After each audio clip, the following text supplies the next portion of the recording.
same opportunities to go out and do things, especially out in their neighborhood. Um, and the student also says that many students that they talked to felt that um, they would rather like miss the grade than like be disruptive or bring it up to their teacher, which I feel like is also an issue that students aren't comfortable enough to talk to their teachers about that. It obviously can't be solved in, something quick, but just to make the administration aware, and hopefully it's something that you can share with other teachers to make sure to be inclusive of students who may not have the same resources and opportunities. Next, I wanted to bring up the topic of LSC promotion again. I know I've been bringing it up at like the past few meetings, but I'm really, really stressing that I don't know if there's any movement on it, and if there is, let me know. But that we create some form of like a LSC website or like a specific LSC page on the Jones site. I know we have one, but one that has, notes from meetings, the agendas, and then also like updates on LSC, things like the election, things like that, and then also like a contact box, things like that. I think that we had the student forum yesterday, which I feel like went pretty well, especially for it to be its first one. I think we need to continue to have events like that, not just when there's an election or anything like that, but just doing everything that we can to make the LSC a familiar body in school. And I know I've said that a few times now. I'm gonna like kind of keep bringing it up because I do think is that is really important, and I do think it's something that's also like relatively easy to do, especially with the use of someone like a student rep like me and like whoever comes after me. Easy for us to be able to communicate with other students, the importance of the LSC, but we just need like the tools to be able to do it. Thank you, Denai. Um, You have oh been very good about bringing that up. Thank you. yeah, thank you. Sorry if you hear the rain against my window. Oh, no, we got it here too. Yeah. And then lastly, I want to talk about ACLAB usage. I know that we recently turned C days into um, Eagle Days, which I think is like really great. And we do have the ACLAB portion in the beginning of the Eagle Days. And I know I talked with SGA a little bit in the beginning of the school year about what could possibly be done to make ACLAB a more uniform like activity. Like I know a lot of teachers do activities kind of how they want to do them and if they want to do them at all. And I know Trinity Lee at an LSC meeting talked about how even when we were supposed to be having conversations surrounding race, teachers were not all teachers were doing it or doing it correctly or doing it in a way that was appropriate for our age group. So I was wondering what can admin do or what has admin been doing to make concrete uniform academic activities to give to teachers and ones that are easier for teachers to, hold in their ACT labs, right? Because, teachers aren't like trained professionals when it comes to these issues. So, we do need to have these planned things for them. But just to make sure that students are getting what admin intends for them to get from these like ACT lab lessons to make sure that the conversations are productive. Thank you. Thank you. And I apologize in my flipping around and trying to learn Zoom on the go. I did skip over Dr. Powers, and I am trying to figure out how to make all of this work. So Dr. Powers, I'm going to try and get you to unmute and ask you to give the principal report, if that works. Very good. Thank you. Can everybody hear me? Yes, thank you. Very good. Quite a few things going on. I'll try to get through these fairly efficiently. First of all, with regard to our monthly reports that we put up every month, our attendance is year to date is 92.5%. That's about 2 percentage points lower than under normal circumstances. So it's not excellent, but it's also not bad, especially given the circumstances and what's happening across the district. With discipline, we have had no disciplinary actions that were necessary under Student Code of Conduct so far this school year. Our on-track rate, that means our on track to graduate based on credits earned, grades earned, and so forth, stands at 97.8% at the end of the first quarter, the 10th week. So that's actually quite good. We generally fluctuate between 97 something up to 99%. So our students are remaining on track to graduate. And when you have a high percentage like that, it's easier to work with individual students because you're dealing with relatively small numbers who are off track. Our enrollment as of the 10th day, the 10th week, I should say, our enrollment is at 1,962 students. That's about 3 students fewer than this time last year. So we're basically at a stable basis for our overall enrollment. We are working on our virtual open house. We've had a few issues getting this organized and some technical related issues, but we're trying to put this together so that it will be able to be rolled out and made available to anyone who wants to view it in the near future. So we're working on that diligently this week. As Dr. Plunkett mentioned, we did have calendar changes for the second quarter, and she described those very ably with the addition of the Eagle Days. For information purposes only, the CPS Board of Education next week on the 18th will be recognizing Jones and the other schools in CPS that received the National Blue Ribbon Award this year. And this is, as I've mentioned before, this is the third time Jones has received this award since 2006. So it's a real feather in the cap to our faculty and staff, our students, and our wonderfully supportive parents.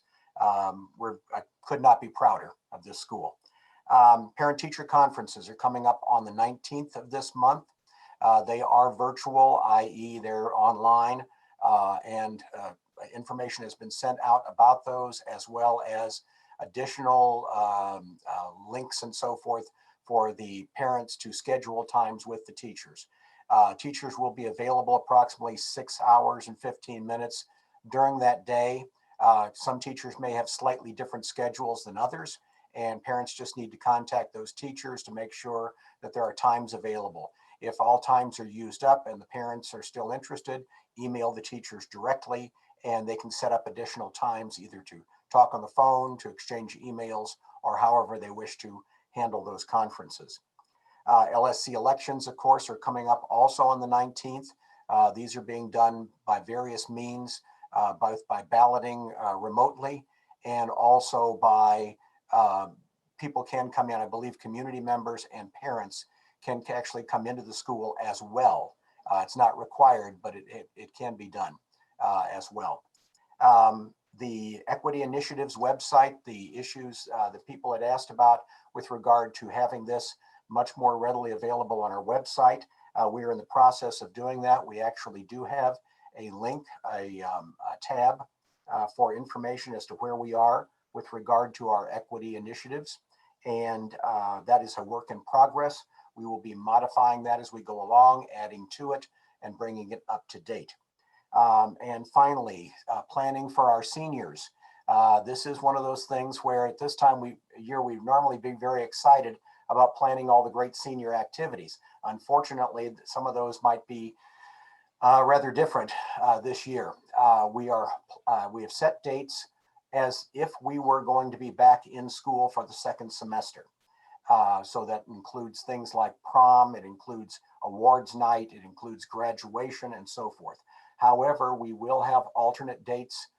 For example, if we cannot do graduation in person, we are looking at setting a date as an alternate to do a drive-through graduation as we did last spring. That's if we have to do it and cannot have a gathering at the auditorium theater.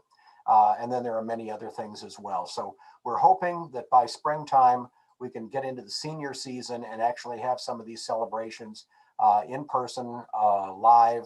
That would include getting our panoramic picture and things like that. So there are a lot of things going on.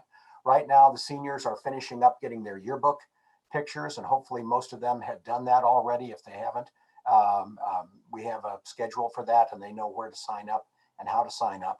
For our undergraduates, we've already had some picture taking days, and we're going to be setting up a time a little bit later on, probably in February or March before the deadline for the yearbook, so we can have more students come in and get their pictures. It takes just a very few minutes for the undergraduates.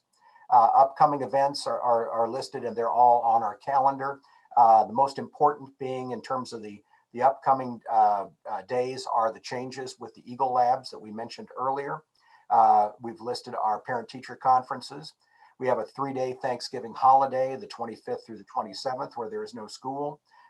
And we have a National Honor Society induction on December the 9th. That will be remote, unfortunately. We'll be doing that virtually, but we want to make sure we move ahead and recognize our national merit students who are being recognized. And that concludes the report for this month. Oh, and let me mention also financial items. There were no actionable items because we had no check requisitions for either October or November of $10,000 or more. And the additional financial reports were sent to the LSC members earlier today. Thank you, Dr. Powers. Our next report is going to be from our, for the PPLC, and that's going to be Alan and Kim. And if you bear with me, I'm going to try to did that work? It worked. Thank you. Okay, great. Thank you, guys. So first off, my internet went out earlier, so it's been odd. I was wondering, Dr. Plunkett, if you would be able to send those slides. Now that I am working as secretary, it would be really helpful to have those. Make sure that those are sent around. I have it too, Ellen. Okay, thank you so much. I appreciate that. No problem. So for our PPLC report, the PPLC met with the whole staff on Monday, October 26th, and then we brought staff questions and concerns to the administrative team when we met on Monday, November 2nd. These included concerns about surveying students in the remote environment, the specifics of discussing hiring practices through the lens of racial equity, progress being made on other racial equity action items, the scheduling and implementation of Eagle Lab lessons, and ongoing plans to gather and synthesize concerns from staff and respond in a timely fashion. Since we've met, Dr. Powers has sent additional guidance about surveying students to the whole staff. So teachers brought concerns about what the specific goals are for the process of discussing hiring practices, in particular, whether the structure is in place for all voices to be heard, and then questions on the next steps once teachers provide their input. Dr. Fay summarized for us the replies he received from teachers in response to emails that he sent to the whole staff in October. And of the email responses that he received so far, patterns included wanting students to be involved in the hiring process. So for example, via sample lessons or students asking questions during interviewing. Teachers have also asked how the hiring practices discussion connects with building a more equitable and welcoming school culture and focusing on retention of teachers of color at Jones. The idea of retention conversations or stay conversations was briefly mentioned, but has not yet been planned. Some next steps in this process include informal Google Meet sessions with Dr. Fay, which he will put on the calendar by the end of this week, and at some point forming a committee to improve hiring and retention practices at Jones.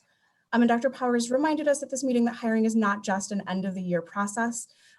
Schools, for example, often need to hire TATs for long-term leaves during the school year. And when we discussed progress on the racial equity proposals, the administrative team let us know that an equity page has been created on the Jones website, as Dr. Powers had mentioned, and this information was sent to parents on October 30th.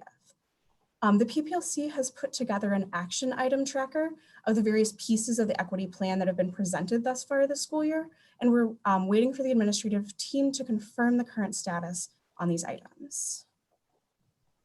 My turn.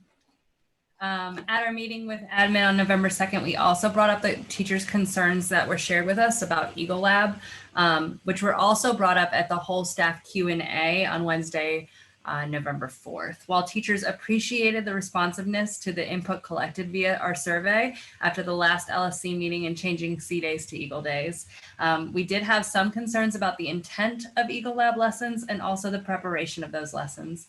The administrative team shared with us that their thought is to alternate MICVA activities with other community builders and continue to provide different lesson options that teachers can select from to fit their needs of their Eagle Labs. This plan to continue to provide options was also in response to concerns about these lessons being grade level appropriate, which were brought up by students at the October meeting.